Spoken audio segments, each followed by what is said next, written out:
Okay, Walter, here in the phase one, what we are trying to do is trying to understand this, how these pipe fails. Now, the key issue here is the pipe, when you do a loading or testing in a lab, that's a pipe.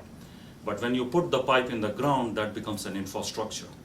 And that's the major thing is all these factors, external factor, the loading coming from the top of the pipe, if void is there, and then there is the internal environment of the pipe. So the pipe is basically can fail based on these factors, based on the bedding conditions, based on the groundwater. So there are many parameters which affect this pipe. And it's also important in the first phase, what we did is we tried to understand based on the different material of the pipe. Like concrete pipe fail in a different way than PVC or HDPE pipe. Cast iron pipe, corrosion and other is a major parameters. So those are the important to understand before we go and develop a prediction model. So in the phase one, what Virginia Tech did is we talked with a lot of utilities to capture the failures of the pipe, what were the mode and mechanism. We talked to the pipe manufacturers. And phase one report pretty much lists the different data parameters is required to develop a robust prediction model, condition model and the prediction model. So that's what the phase one is, to understand the data model, data structure, what data utilities should collect, what are the critical, essential and preferable parameters they should collect. And also we have divided data into different levels like gold standard, silver, bronze and basic wood standard. Well, what if a utility doesn't really have any this data available? Where can they, are there any sources they can get this data from?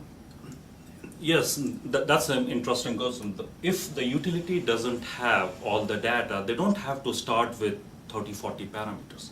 They can start with the very basic parameter like age, when the pipe was put in the ground, what is the material.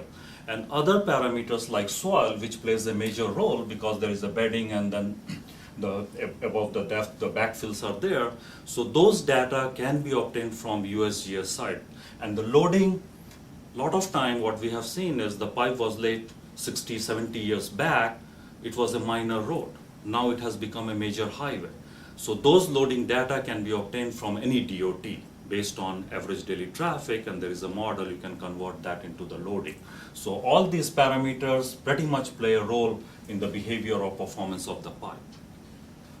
Well, once the utilities have all this data, what's the next step? They have the data, how do they use it? No, right. In the phase one, what we have done is basically we have defined the standard of what data need to be collected, what is essential, and also is based on the gold, silver, and bronze standard. So once utility has some of these data, then the key question comes is how to have a performance index. That's the main thing, health index or performance index, whatever we call, some call structural indexes if only you have CCTV.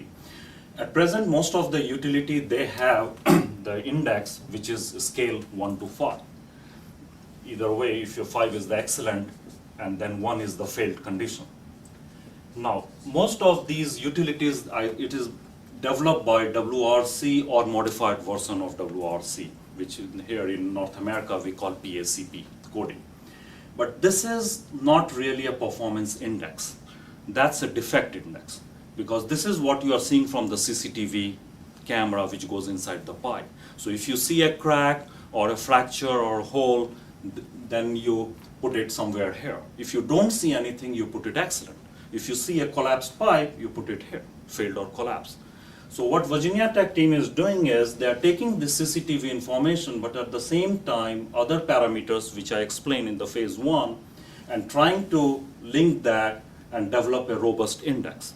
Now the good thing here is if CCTV is saying failed, nothing will change, it will come here. The real issue comes is when you don't see anything.